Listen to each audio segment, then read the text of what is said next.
તો વિદ્યાર્થીઓ આપણે જે છેલ્લે લાસ્ટ લેક્ચરની અંદર સંયોજકતા બંધનવાદ જે છે તે સંયોજકતા બંધનવાદ વિશેનો અભ્યાસ કર્યો હતો અને એમની અંદર આપણે જ્યારે છેલ્લે લાસ્ટ ટાઈમમાં આપણે જોયું હતું કે સંકરણની જે ઘટના થાય છે એટલે કે આપણે કીધું કે પરમાણુય કક્ષકો જે છે મિથેનનું ઉદાહરણ લઈ અને આપણે જોયું કે જે પરમાણુય કક્ષકો છે તેનું ડાયરેક્ટ સંમિશ્રણ થાય એમની પહેલા કોઈ એમાં ઘટના થતી હોય અને એ ઘટના થાય છે તેને આપણે શું કીધું હતું તો કે એ જે થાય છે તેને આપણે કહીએ છીએ સંકરણ એટલે કે હાઇબ્રિડાઇઝેશન.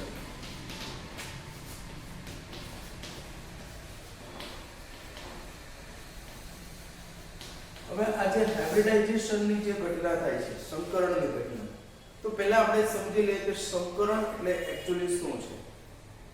તો સામાન્ય રીતે જે પરમાણુય કક્ષકોની ઊર્જા વચ્ચેનો તફાવત ઓછો હોય, જે પરમાણુય કક્ષકોની ઊર્જાનો તફાવત જે છે તે ઓછો હોય તેવી પરમાણુય કક્ષકો છે, તેવી પરમાણુય કક્ષકો છે તે શું કરે તો કે એકબીજા સાથે સંમિશ્રણ પામી અને એમાંથી તેટલી જ સંખ્યામાં નવી આપણને જે કક્ષકો આપે કે જેનો આકાર છે તે સમાન હોય છે બધીનો અને તેમની ઊર્જા પણ કેવી હોય છે સમાન હોય છે. તો આવી જે આપણે કક્ષકો મળે છે તેને આપણે સંકૃત કક્ષકો કહીએ છીએ. આવી જે કક્ષકો મળે છે તેને આપણે શું કહીએ છીએ સંકૃત કક્ષકો. અને આ જે ઘટના છે તે ઘટનાને આપણે શું કહેશું તો કે સંકરણ કહેશું.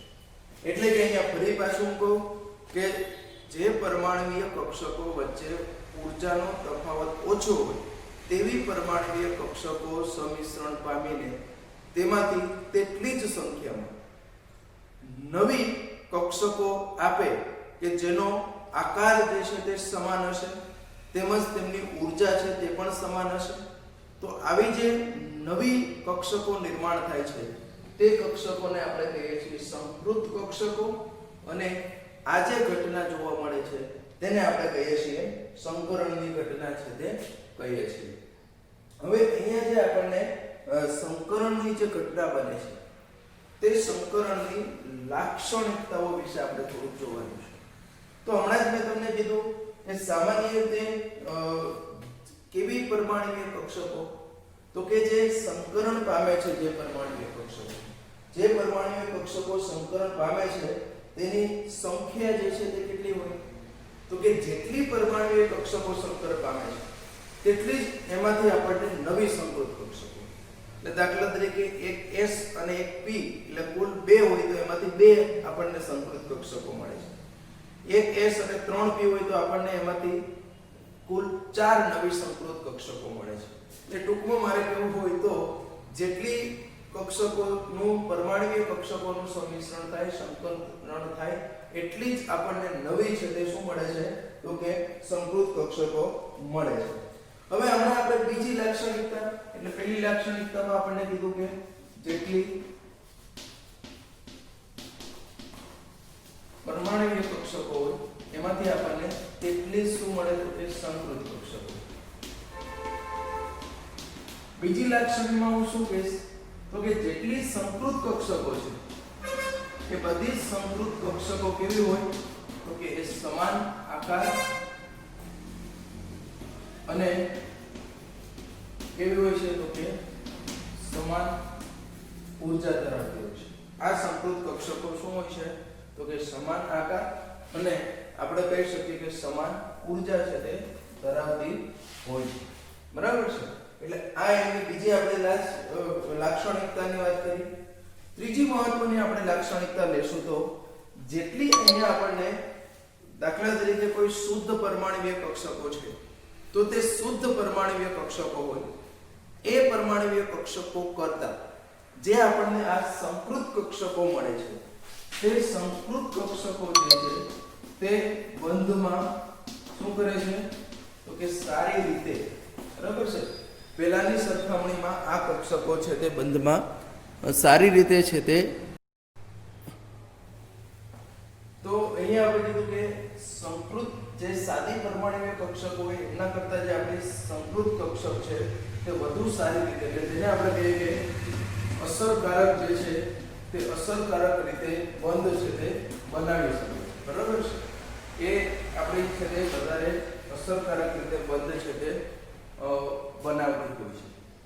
હવે અહીંયા આપણે કીધું કે આ જે આપણી સંકૃત કક્ષકો છે તે અવકાશમાં એવી રીતે ગોઠવાય કે જેથી એના અપાકર્ષણ છે તે કેવું બને, તો કે અપાકર્ષણ ઓછું થાય અને આપણે રચના સ્થાયી થાય એ રીતની ગોઠવાય અને એને લીધે છે તે કોઈ પણ અણુનું છે તે ચોક્કસ આકાર છે તે રચાય છે. એટલે સંકરણની ઘટનાની અંદર આપણે એમનો જે આકાર જે રચાય છે એને પણ ટૂંકમાં છે તે ધ્યાનમાં લેવાનો રહે છે. એટલે આમ જોવા જઈએ તો આપણે એવું કહી શકીએ આ બધા મુદ્દાને આધારે, પેલું આપણે સિમ્પલ કીધું કે જેટલી બી પરમાણુય કક્ષકો જે છે તે જેટલી જ પરમાણુય કક્ષકો છે તે તેટલી જ આપણને એમાંથી સંકૃત કક્ષકો મળી આવે છે. સંકૃત કક્ષકો હંમેશા જે બને છે તેનો આકાર અને ઊર્જા સમાન હોય છે અને તેઓ છે તે આપણે સિમ્પલ પરમાણુય કક્ષકો જે બંધ બનાવે એના કરતાં આ જે સંકૃત કક્ષકો છે તે વધારે અસરકારક રીતે છે તે બંધ છે તે બનાવી શકે છે.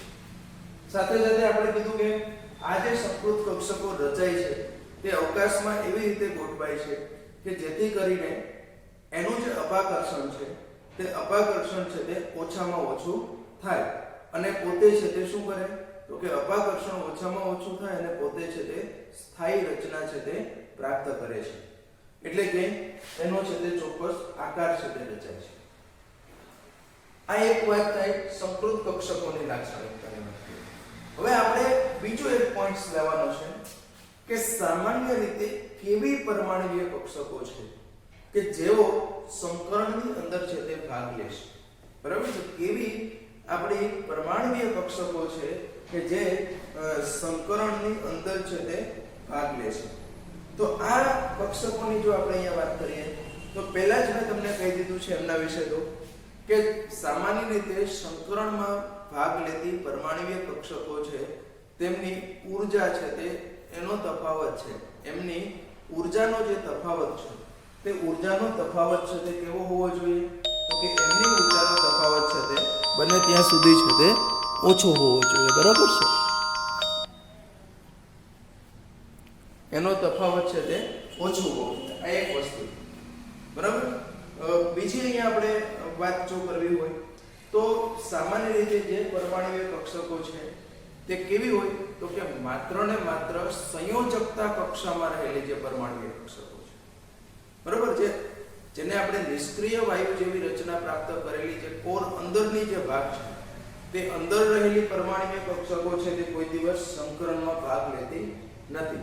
પણ જે સંયોજકતા કોષમાં રહેલી જે પરમાણુય કક્ષકો છે તે સંયોજકતા કોષમાં રહેલી પરમાણુય કક્ષકો જ માત્ર ને માત્ર છે તે સંકરણની અંદર છે તે ભાગ લેતી હોય છે. આ બીજી વસ્તુ. બરાબર છે, માત્ર આવી જ છે તે.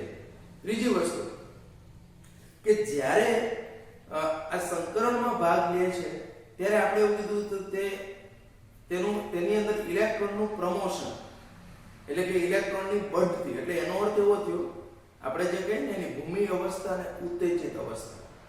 તો અહીંયા એવું જરૂરી નથી કે સંકરણમાં ભાગ લેતા પહેલા તેની અંદર છે તે ઇલેક્ટ્રોનની બઢતી થવી અનિવાર્ય નથી.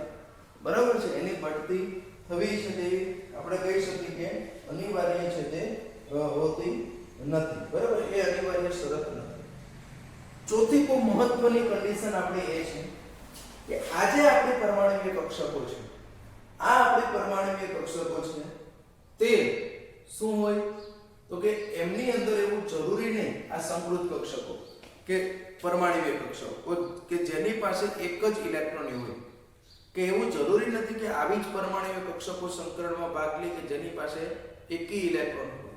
પણ બે ઇલેક્ટ્રોન આપણે ભણીએ છીએ કે કોઈ કક્ષકમાં વધારેમાં વધારે બે ઇલેક્ટ્રોન સમાઈ શકે. તો બે ઇલેક્ટ્રોન એટલે કે જો કોઈની અંદર ઇલેક્ટ્રોન ગ્રુપમાં હાજર હોય તો તેવી પણ પરમાણુય કક્ષક છે તે સંકરણમાં ભાગ લઈ શકે છે. એટલે ચાર મુદ્દા આપણે જોયું. પહેલા મુદ્દામાં આપણે એવું કીધું કે સામાન્ય રીતે જે પરમાણુય કક્ષક છે તે પરમાણુય કક્ષકની અંદર સામાન્ય રીતે જે આપણી પરમાણુય કક્ષક છે તે પરમાણુય કક્ષકની અંદર શું હોવું જોઈએ? તો કે સંયોજકતા કોષમાં રહેલી જ પરમાણુય કક્ષકો સંકરણમાં ભાગ લે છે. સંકરણ પામતી દરેક પરમાણુય કક્ષકો વચ્ચે ઊર્જાનો તફાવત ઓછો હોવો જોઈએ. સંકરણ પામતા પહેલા પરમાણુય કક્ષકમાં ઇલેક્ટ્રોનનું પ્રમોશન, બરાબર છે, બઢતી અનિવાર્ય શરત નથી. અને ચોથી વસ્તુ કે એકલ ઇલેક્ટ્રોન ધરાવતી જ પરમાણુય કક્ષકો સંકરણમાં ભાગ લે તેવું નથી, બરાબર છે. ઇલેક્ટ્રોન યુગ્મ ધરાવતી પણ પરમાણુય કક્ષકો છે તે ભાગ લેતી હોય છે સંકરણની અંદર છે. તો અહીંયા આ આપણે સંકરણ એટલે શું, સંકૃત કક્ષકોની લાક્ષણિકતા અને કેવી પરમાણુય કક્ષકો છે તે સંકરણ પામી શકે એમની અહીંયા ડિસ્કસ છે તે કરેલું છે. હવે અહીંયા આપણે એનાથી છે તે આગળ જઈએ અને એની અંદર આપણે જોવા જઈએ તો સંકરણના જુદા જુદા જે પ્રકારો છે એની અહીંયા આપણે ચર્ચા છે તે કરવાની છે. તો સંકરણના જે જુદા જુદા પ્રકારો છે એની અંદર સૌપ્રથમ જે હું અહીંયા આજે sp સંકરણ છે એની આપણે વાત કરીએ છીએ. તો અહીંયા તમે જોઈ શકો કે sp સંકરણનો અર્થ એવો થશે કે અહીંયા આપણે એક s કક્ષક અને એક છે તે આપણી p કક્ષક છે. એક આપણી છે તે s કક્ષક અને એક છે તે p કક્ષક છે તે સંકરણમાં ભાગ લે. એટલે કુલ બે કક્ષકો સંકરણમાં ભાગ લે એમાંથી આપણને નવી કેટલી તો કે બે sp સંકૃત કક્ષકો છે તે મળે. હવે આ બે જે આપણને નવી sp સંકૃત કક્ષકો મળે છે તે નવી sp સંકૃત કક્ષકો આપણે કીધું કે સમાન આકારવાળી હોય, સમાન ઊર્જાવાળી હોય છે અને આપણે કીધું કે અવકાશમાં તે એવી રીતે ગોઠવાય કે જેથી એમની વચ્ચે છે તે શું હોય તો કે એમની વચ્ચે છે તે અપાકર્ષણ ઓછું. એટલે આ બંને કક્ષકો છે તે એકબીજાથી 180 અંશના ખૂણે ગોઠવાય છે.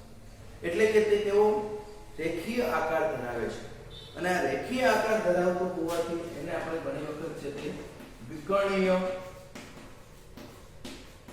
સંકરણ પણ કહીએ છીએ. sp સંકરણને ઘણી વખત આપણે શું કહીએ છીએ તો કે ડાયગોનલ હાઇબ્રિડાઇઝેશન એટલે કે વિકર્ણીય સંકરણ પણ કહીએ છીએ.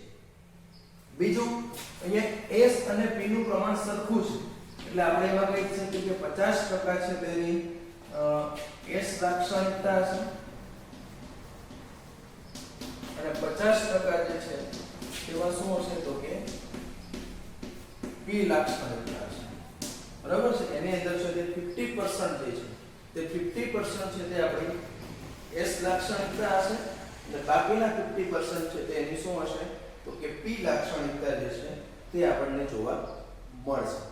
હવે આપણે એમનું છે તે ઉદાહરણ લઈને સમજીએ તો વધારે ક્લિયર થશે, બરાબર છે. ઉદાહરણ લઈને આપણે સમજીએ. આ સિમ્પલ મેં કીધું કે જ્યારે s કક્ષક બીજી p એટલે p માં મોટા ભાગે અક્ષીય હોય તે sp મિશ્રણમાં આપણે જોયું કે p હોય તો s સાથે કઈ p તો કે p z કક્ષક છે તે જ સમિશ્રણ પામી શકે છે, બરાબર. એની સમમિતિ પણ પ્રોપર હોવી જોઈએ, બરાબર છે. એની છે સમમિતિ છે તે પણ કેવી હોવી જોઈએ તો કે એ છે તે આપણી પ્રોપર હોવી જોઈએ. એટલે અહીંયા આપણે કીધું કે sp મિશ્રણ થાય એમાં એક s કક્ષક pz કક્ષક બેનું સમિશ્રણ થાય એટલે નવી બેઝ મળશે sp સંકૃત જેનો આકાર સમાન છે, ઊર્જા સમાન છે. અવકાશમાં એવી રીતે ગોઠવાય કે અપાકર્ષણ ઓછું થાય એટલે બંને એકબીજાથી 180 અંશના ખૂણે ગોઠવાશે અને 180 અંશના ખૂણે ગોઠવાશે એટલા માટે આપણે કહી શકીએ કે તેનો આકાર છે તે આપણને કેવો જોવા મળશે તો કે એમનો આકાર છે તે આપણને રેખીય છે તે જોવા મળે છે અને એને લીધે છે તે સ્થાયી રચના કે જેની અંદર એને વિકર્ણીય સંકરણ આપણે કહીએ છીએ. s અને p નું પ્રમાણ સરખું છે એટલે 50% એમાં s લાક્ષણિકતા આપણે કહીશું, 50% છે તેમાં આપણે એને p લાક્ષણિકતા તરીકે ધ્યાનમાં લેજો. હવે આપણે એક ઉદાહરણ લઈએ સમજીએ. આપણી પાસે BeCl2 છે, એનું ઉદાહરણ અહીંયા સમજવાનું છે. અહીંયા આપણે બે ઉદાહરણ લેવાના છે. અકાર્બનિક સંયોજનનું પણ ઉદાહરણ લેવું છે અને કાર્બનિક સંયોજન છે એમનું પણ આપણે અહીંયા છે તે ઉદાહરણ 1 by 1 લઈએ છીએ. તો સૌપ્રથમ છે તે હું અહીંયા અકાર્બનિક સંયોજન છે આપણું BeCl2 તેની વાત કરું છું. તો એમાં આપણે કીધું કે બેરિલિયમ આપણો મધ્યસ્થ પરમાણુ છે અને બેરિલિયમ માટે તમે જાણો છો કે Z બરાબર કેટલા થશે તો કે 4. એટલે એની ઇલેક્ટ્રોન રચનામાં હિલિયમ આપણો નિષ્ક્રિય વાયુ એટલે બે ઇલેક્ટ્રોન જતા રહ્યા, બાકી રહ્યા 2s2 2p0. બરાબર છે. પણ આ બેરિલિયમ આપણે કીધું, આપણે પહેલા જ કીધું કે અહીંયા આ કક્ષક છે માત્ર સંયોજકતા કક્ષકો હોય તે અને તે જ સંકરણમાં ભાગ લઈ શકે છે. એટલા માટે અહીંયા 2s2 અને 2p0 જે છે તેની અંદર આપણે જોવા જઈએ તો બેરિલિયમની અંદર હવે ઉત્તેજિત અવસ્થામાં શું થશે તો કે એની જે આ 2s નો એક ઇલેક્ટ્રોન હતો તે ક્યાં જશે તો કે 2p માં. આ 2s નો એક ઇલેક્ટ્રોન છે તે ક્યાં જશે તો કે 2p કક્ષકમાં જશે. એટલે અહીંયા એનું પ્રમોશન થયું. દર વખતે થાય એવું જરૂરી નથી. બરાબર? ઘણી વખત થાય, ઘણી વખત ન પણ થાય. આ એમની તે ઉત્તેજિત અવસ્થા. એટલે ઉત્તેજિત અવસ્થાનો અર્થ એવો છે કે જ્યારે બંધ બનાવવા માટેનો પ્રયત્ન કરે ત્યારે તેમાં ઇલેક્ટ્રોનની આ પ્રકારની પુનઃ ગોઠવણી થાય છે. બરાબર? જ્યારે કોઈ કક્ષક છે તે પરમાણ્વીય કક્ષક બંધ બનાવવા માટે અણુ નિર્માણ તરફ જઈ રહ્યું હોય ત્યારે એમની અંદર ઇલેક્ટ્રોનની ફેર ગોઠવણી થાય છે અને જેને આપણે ઉત્તેજિત અવસ્થા, આ એની ભૂમિ અવસ્થા આપણે કહીએ છીએ. આને આપણે એમની કહીએ છીએ ઉત્તેજિત અવસ્થા. એટલે ઉત્તેજિત અવસ્થામાં બેરિલિયમનો 2s કક્ષકનો એક ઇલેક્ટ્રોન છે તે ક્યાં જશે તો કે આપણી 2p કક્ષકમાં જશે. અને અહીંયા આપણે હવે શું થશે તો કે આ એક s કક્ષક અને આ એક p કક્ષક બંને શું આપણે કહીશું sp સંકરણ પામશે. હવે આપણે કીધું કે કેટલી તો કે બે જ કક્ષકો સંકરણ પામે છે. એટલે એમાંથી આપણને કેટલી તો કે બે છે કે જે બંને પાસે શું છે એક એક ઇલેક્ટ્રોન છે. હવે આ જે બંને કક્ષકો મળી તેને આપણે કહીશું sp સંકૃત કક્ષકો. અહીંયા જો આ s આનું 2s અને 2p ઊર્જાનો તફાવત સરખી ઊર્જા નથી પણ તફાવત ઓછો છે. 2s અને 2p એટલે એકનો તફાવત છે. તમે જાણો છો કે n + l મૂલ્ય, n મુખ્ય ક્વોન્ટમ, l આપણો કોણીય વેગમાન ક્વોન્ટમ. તો n + l નો જે સરવાળો આપણને મળે એને આધારે આપણે ઊર્જાનો ક્રમ નક્કી કરીએ. તો 2s અને 2p ની ઊર્જામાં કોઈ વિશેષ તફાવત નથી. એટલે એ બંને સંકરણમાં પામશે.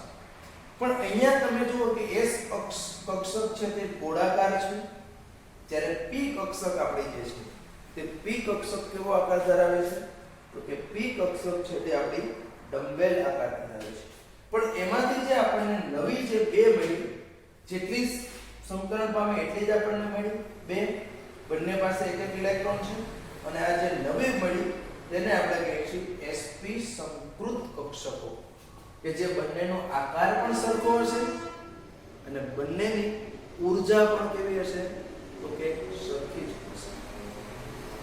હવે આપણે કીધું BeCl2 રચાય છે.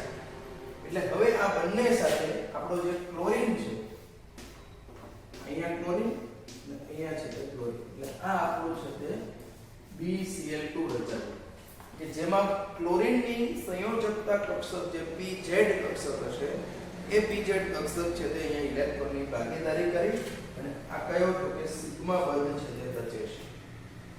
હવે આ જ વસ્તુને આપણે સમજવાની છે પણ આ વસ્તુને હું થોડી ડાયાગ્રામ દ્વારા આપણે સમજીએ. બરાબર? આ વસ્તુને આપણે ડાયાગ્રામ થ્રુ સમજવા માટેનો પ્રયત્ન કરીએ. તો આપણે કીધું કે આપણી પાસે s કક્ષક હતી. s કક્ષક તમે જાણો છો કે ગોળાકાર છે.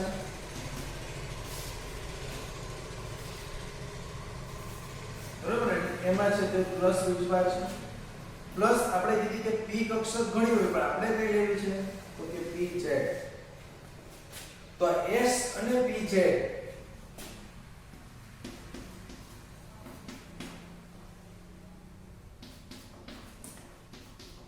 આ બે કક્ષકોનું સંમિશ્રણ થઈ અને આપણને એમાંથી નવી કેટલી મળે છે તો કે 2 મળે છે પણ એ 2 જે મળે છે એ 1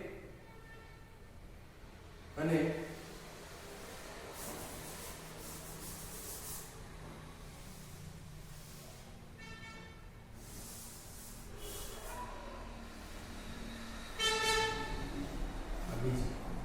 આ એનો જો પ્લસ લોબ લેસ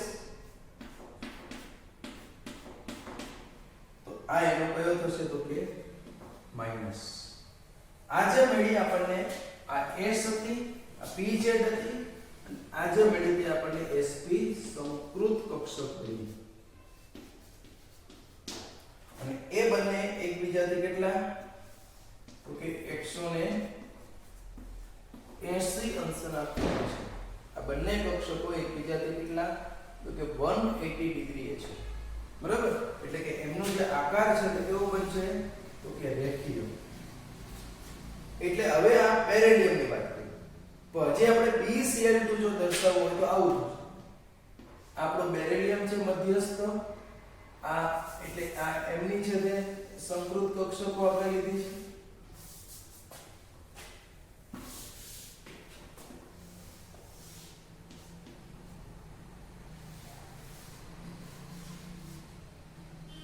હવે અહીંયા આપણે કીધું કે ક્લોરીન જે છે તે ક્લોરીનની pZ કક્ષક જે હશે તે pZ કક્ષક છે તે અહીંયા એમની સાથે શું કરશે તો કે બંધ રચે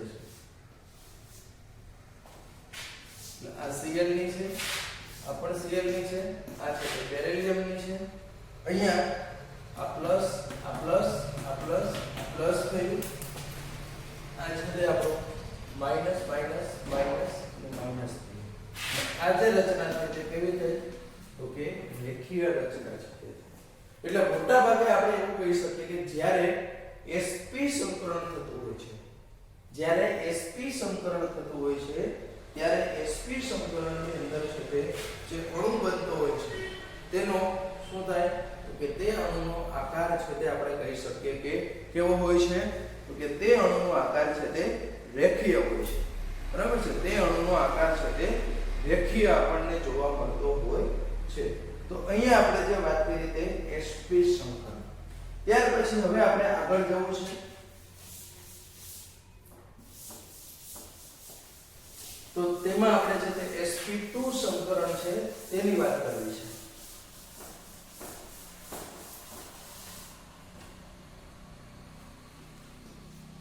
તો ઓબ્વિયસલી અહીંયા તમે સમજી શકો કે એક આપણી છે તે s કક્ષક છે બીજી છે તે આપણી p કક્ષક છે એટલે કે એક s કક્ષક અને બે p કક્ષકો જે છે તે તેમનું સંમિશ્રણ થાય અને આપણને એટલી જ એટલે કુલ આપણને 3 છે તે નવી સંકૃત કક્ષકો મળશે કે જે ત્રણે ત્રણ સંકૃત કક્ષકોનો આકાર જે છે તે કેવો હશે તો કે સરખો હશે એની ઊર્જા છે તે પણ કેવી હશે તો કે સમાન હશે તો આવી જે આપણને કક્ષકો મળે છે જેને આપણે કહીશું sp2 સંકૃત કક્ષકો કહીશું બરાબર છે અહીંયા પણ તમે જોઈ શકો કે આ sp2 સંકૃત કક્ષકો અવકાશમાં એવી રીતે ગોઠવાય કે જેથી એમની વચ્ચેનું અપાકર્ષણ છે તે ઓછું હોય અને આ સામાન્ય રીતે 120 અંશના ખૂણે ગોઠવાશે 120 અને એ 120 ના ખૂણે ગોઠવાય એટલે એનો આકાર છે તે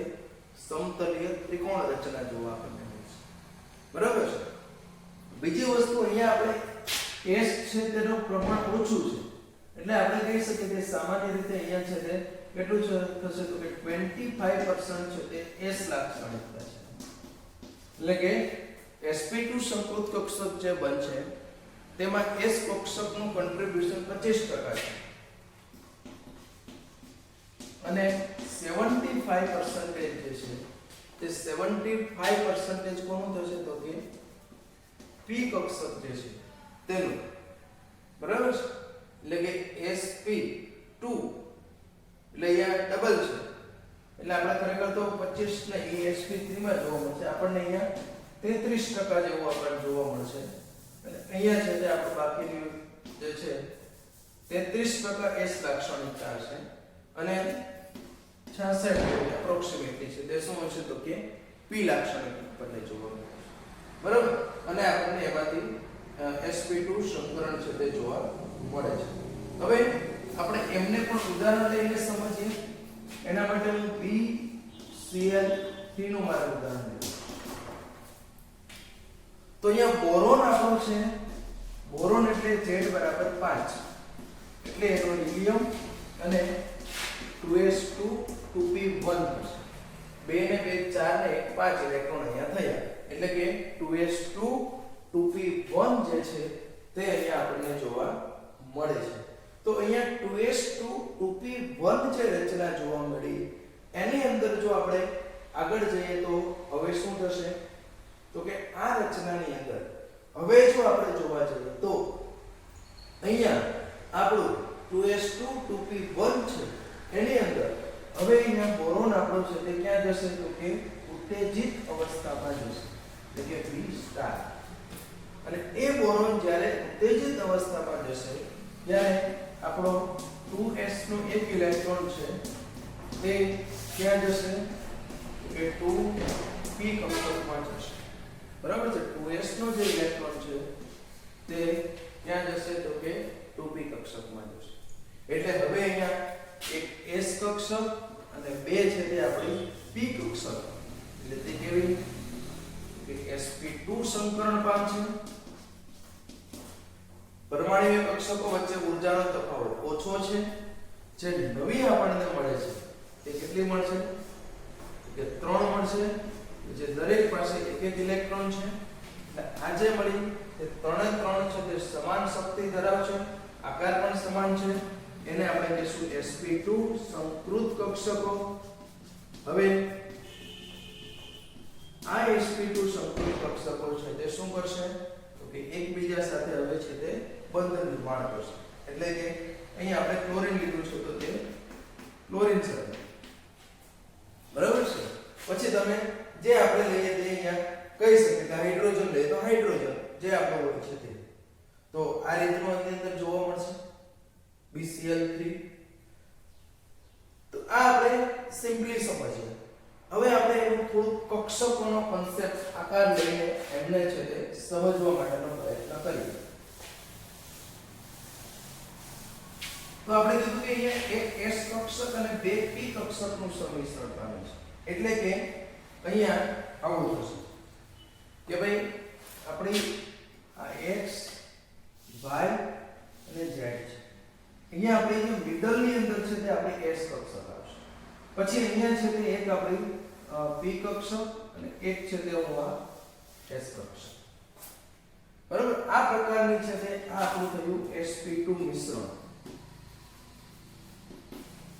સંકલન. બરાબર, એક S અને બે P.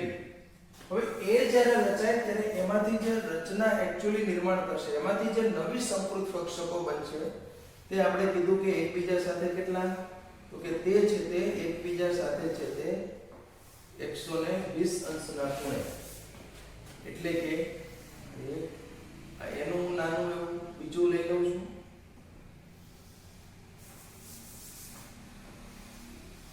આ બે છે એનું આ છે, ત્યાર પછી છે તે આ 3 અને આ ત્રણે ત્રણ કક્ષકો છે તે એકબીજા સાથે કેટલા તો કે આ ત્રણે ત્રણ કક્ષકો છે તે એકબીજા સાથે છે તે એટલે આ એના છે તે આપણે પ્લસ લોબ લઈ લઈએ અને અંદરના છે તે આપણે આને છે તે માઈનસ. પણ આ બધી છે તે એકબીજા સાથે કેટલી તો કે 120 ના ખૂણે ગોઠવાશે. બરાબર છે, આ બધી કક્ષકો છે તે એકબીજા સાથે કેટલી તો કે 120 અંશના ખૂણે છે તે ગોઠવાશે. અને એની જે રચના છે તે આપણે આખું BCl3 આ પેરે માત્ર છે તે આપણું શું થયું B. પછી એને ક્લોરીન જોડે જોઈન્ટ કરું તો કઈ પણ રીતે આ રીતનું પણ તમે લખી શકો છો. રચનાત્મકમાં આપણે ત્રિકોણીય રચના થવી જોઈએ. હવે અહીંયા આપણે ક્લોરીનની એક PZ કક્ષકનું સમીકરણ થશે. અહીંયા ક્લોરીનની બીજી પીઝેડ કક્ષક અને અહીંયા ક્લોરીનની છે તે ત્રીજી, બરાબર. આ આપણો Cl છે, એની આ પીઝેડ છે. હવે અહીંયા plus plus plus plus plus plus આ છે તે minus minus minus minus minus. અને આ જે બંધ રચાય છે તે આપણો કેવો રચાય છે? સિગ્મા બંધ રચાય છે. અને એને પરિણામે અહીંયા BCl3 છે તેને આપણે સિમ્પલ જો દર્શાવવું તો આવું દર્શાવીએ છીએ કે જેની રચના છે તે કેવી છે? તો કે સમતલીય ત્રિકોણીય રચના જે છે, બરાબર, એની અંદર છે તે આપણને સમતલીય ત્રિકોણીય રચના જે છે તે સમતલીય ત્રિકોણીય રચના આ રીતે છે તે આપણને જોવા મળતી હોય છે, બરાબર. એની જે સમતલીય ત્રિકોણીય રચના છે તે આપણને આ રીતે અહીંયા જોવા મળશે. તો આ આપણું થયું sp2 સંકરણ. S એટલે એનો અર્થ એવો થયો કે જો sp સંકરણ થાય તો એનો આકાર છે તે કેવો હશે? રેખીય હશે. sp2 સંકરણ થશે તો એમનો આકાર છે તે આપણે કીધું છે એનો કેવો હશે? તો કે સમતલીય ત્રિકોણ રચના જે છે તે આપણને અહીંયા જોવા મળતી હોય છે. ત્યારબાદ હવે આપણે છે તે sp3 સંકરણની વાત કરવાની છે. પણ અહીંયા sp અને sp2 સંકરણ જે આપણે લીધું આ બંનેમાં આપણે બધા જ છે તે બંધકારક ઇલેક્ટ્રોન યુગ્મ હતા. પણ sp3 ના કિસ્સામાં આપણે છે તે જોશું કે એમાં અબંધકારક ઇલેક્ટ્રોન યુગ્મ પણ હશે. અને અબંધકારક ઇલેક્ટ્રોન યુગ્મ આવે એટલે એનું અપાકર્ષણ છે તે આપણે જાણીએ છીએ તે મુજબ થોડું કંઈક અંશે છે તે જુદું થતું હોય છે. અને એ જુદું થાય એટલા માટે એનો જે આકાર છે, એનું જે રચના છે તે આપણને કેવી જોવા મળતી હોય છે? તો કે જુદા પ્રકારની જોવા મળે છે. તે હવે પછી આપણે છે તે જોઈશું.